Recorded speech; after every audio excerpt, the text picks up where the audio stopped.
Hello everyone, I hope you guys are doing absolutely amazing. आज हम लोग cover करने वाले हैं हमारी रीजनिंग।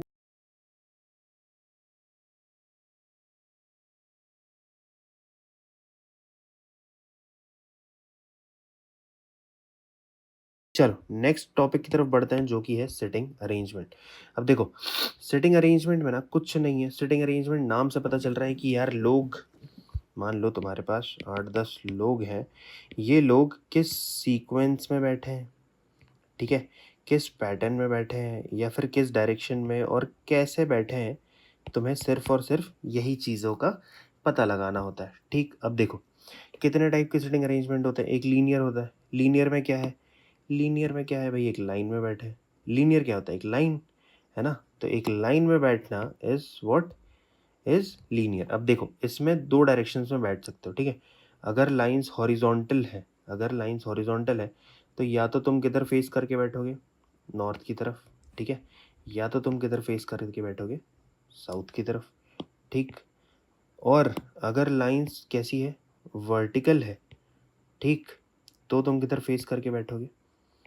ईस्ट की तरफ या फिर वेस्ट की तरफ। अब देखो, इनमें अगर नॉर्थ की तरफ फेस करके बैठे हो तो तुम्हारा लेफ्ट किधर होगा? इधर। राइट किधर होगा? इधर। अगर तुम साउथ की तरफ फेस करके बैठे हो तो तुम्हारा राइट होगा इधर, लेफ्ट होगा इधर, है ना, एक दूसरे के ऑपोजिट। ईस्ट की तरफ फेस करके बैठे हो तो तुम्हारा लेफ्ट जाएगा ऊपर और राइट आएगा नीचे, और इसमें तुम्हारा क्या हो जाएगा? वाइस से वर्सा, अगर वेस्ट की तरफ फेस करके बैठे। ठीक, इतनी चीज़ क्लियर। अब देखो यहाँ पे अगर सर्कुलर की बात करें, ठीक है, ये तो ओवल बन गया यार, है ना। ओवल नहीं चाहिए हमें, हमें चाहिए एक सर्कल, ठीक है। अगर सर्कल की बात करें तो इसमें दो तरीके से बैठ सकते हो। एक कि अंदर फेस करके, ठीक है, फेसिंग इनसाइड, और दूसरा होता है फेसिंग आउटसाइड, ठीक। इसमें भी सेम चीज़ है, इसमें भी सेम चीज़ है। अगर बाहर की तरफ फेस है, राइट आएगा इधर, लेफ्ट आएगा इधर, और अगर अंदर की तरफ फेस है तो राइट आएगा इधर और लेफ्ट आएगा इधर। ठीक, चीज़ समझ में आ रही है? ठीक है।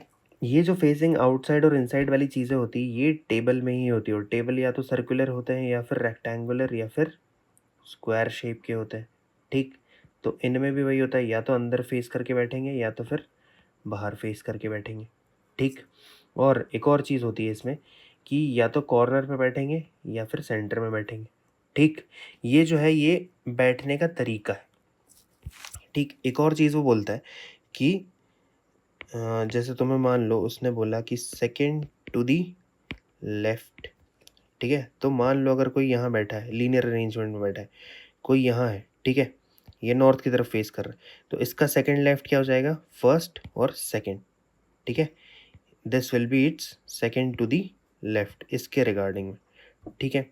अगर सर्कल में भी बैठा है, मान लो ये अंदर फेस करके बैठा है, फिर यहाँ मुझे बोला गया सेकंड टू दी लेफ्ट, तो एक और दो, ठीक है। लेफ्ट में निकलोगे तो किधर जाओगे? एक और दो, सेकंड टू दी लेफ्ट, ठीक है। ये वाली चीज़ तुम्हें रखनी आनी चाहिए, ठीक। चलो एक क्वेश्चन लगाते हैं सीधा सा। In a classroom there are 5 rose and 5 children, ठीक है। कितनी रोज है तुम्हारे पास? 5 रोज है, ठीक, 2 3 4 5, ठीक है। उसने बोला है ABCD चार, मतलब सॉरी 5 लोग बैठे हुए हैं, one behind the other in 5 separate rows. A is sitting behind C, ठीक है। देखो, रोज में नहीं रख के इसको ऐसे लेते हैं, ए जो है वो C के पीछे बैठा है, ठीक है, लेकिन B के ऊपर बैठा है ना, but in front of B से आगे बैठा है। फिर मुझे बोला है C is sitting behind E, C जो है वो E से पीछे है, ठीक। और एक और उसने मुझे क्या दिया है कि D is sitting in front of E, D जो है वो E से भी ऊपर है, ठीक। चीज़ समझ में आ गई? तो पहले पे कौन हो गया? D, दूसरे पे E, C A B, बहुत सिंपल था, ठीक है। किस रो में बैठे हैं? इस ऑर्डर में बैठे हैं, है ना, DECAB। अब एक और क्वेश्चन लो, ठीक। 5 लड़के हैं, किसी पार्क में बैठे, ठीक है, सर्कल में बैठे, ठीक।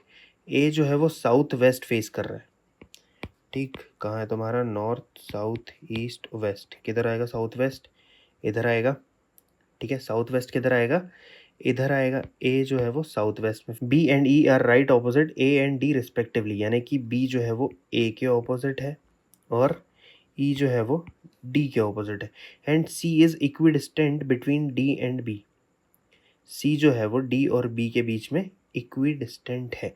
Which direction is sea facing, तो सी का डायरेक्शन क्या है बता दो, बहुत सिंपल है, कमेंट बॉक्स में आंसर लिख देना।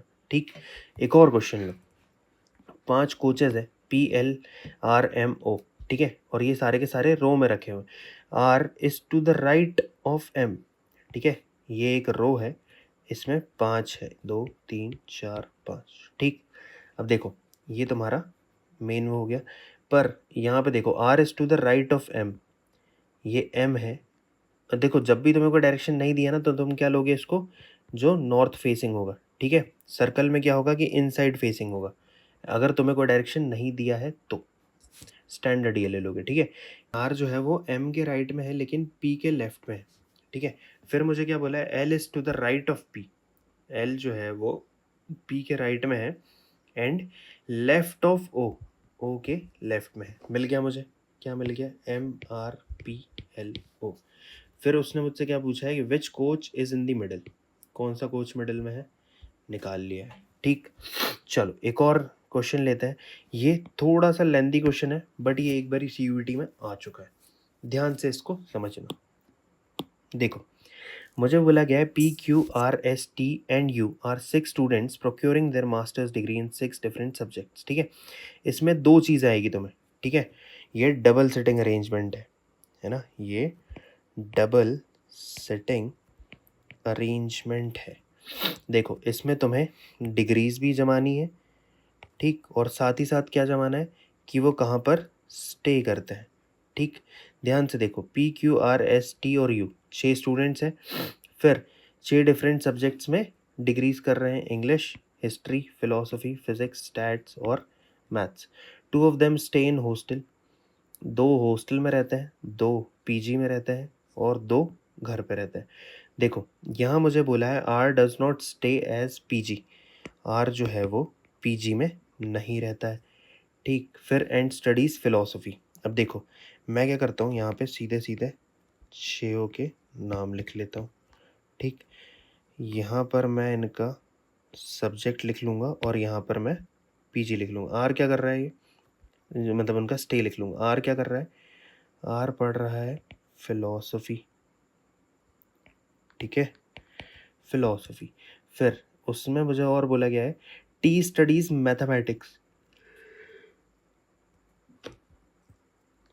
T जो है वो मैथ्स पढ़ रहा है।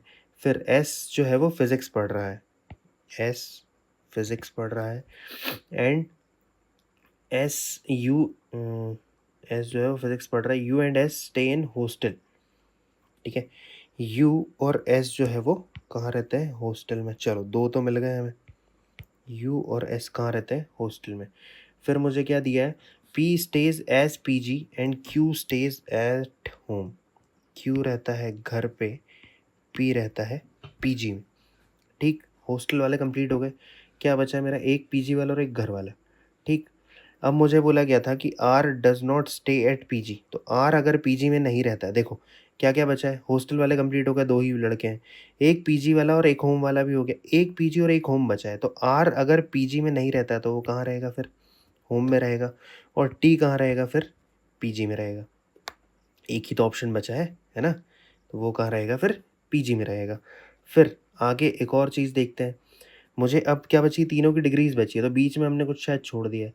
यहाँ पे मुझे बोला है कि the student studying stats and history do not stay as PG, जो भी बच्चे स्टैट्स और हिस्ट्री पढ़ रहे हैं वो PG में नहीं रहते हैं।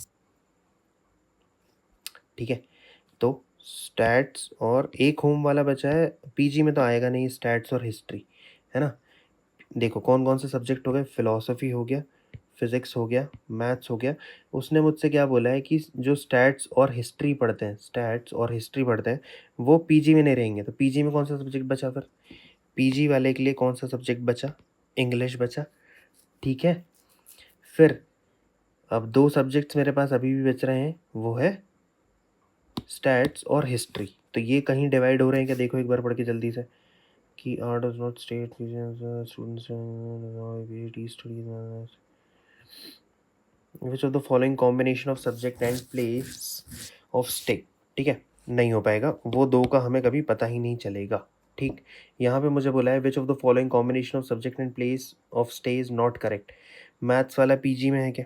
मैथ्स वाला पीजी में है, बिल्कुल करेक्ट है। इंग्लिश वाला हॉस्टल में है क्या? ये गलत है। फिलॉसफी वाला घर में है क्या? हाँ सही है। फिजिक्स वाला हॉस्टल में है क्या? सही है। तो इसने मुझसे क्या पूछा था कि कौन सा करेक्ट नहीं है, तो कौन सा आंसर होगा मेरा? बी आंसर हो गया। ठीक है, ये दो नहीं भी पता है तो कोई दिक्कत नहीं। ठीक, चल मिलते हैं हम लोग नेक्स्ट वीडियो में, तब तक के लिए पढ़ते रहो बढ़िया से तगड़े तरीके से। Bye bye.